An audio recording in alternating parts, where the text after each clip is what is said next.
Hello everybody, today we're going to be making burger bread for your burgers.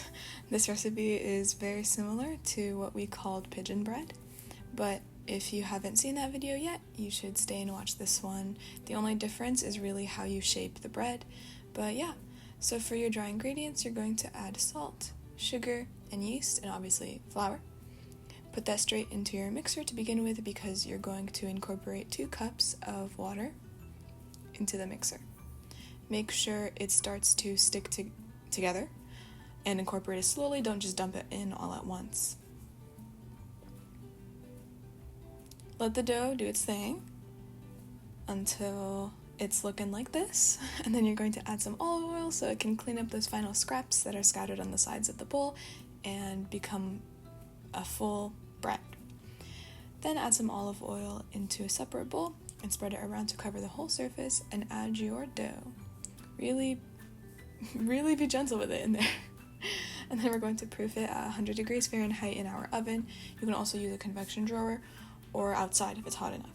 And make sure to cover with saran wrap as well, or a towel. Not for the oven, towel for outside. Definitely don't do the towel, it might burn or something crazy. For an hour.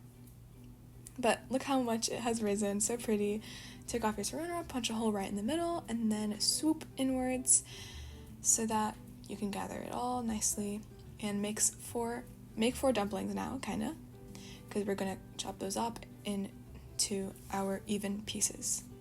Add some olive oil to your surface so you don't get anything sticking to your fingers, and you're going to take each of those big balls and cut them into little balls, and you can obviously adjust the size of those.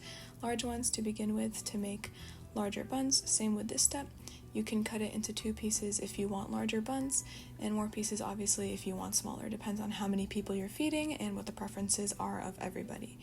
But yeah, cover that with saran wrap. Once again, let them proof a second time, and spray with some water to put a little bit of sesame seeds on top and have them stick. That's like a staple for burger bread, right? You could also use some yogurt, I believe, for this step instead of the water. But use whatever you want. You're going to put it in the oven at 440 degrees Fahrenheit until they become nice and brown like so, and then serve with whatever you want. And that's it. We hope you guys enjoy this recipe. Happy burgering. Bye!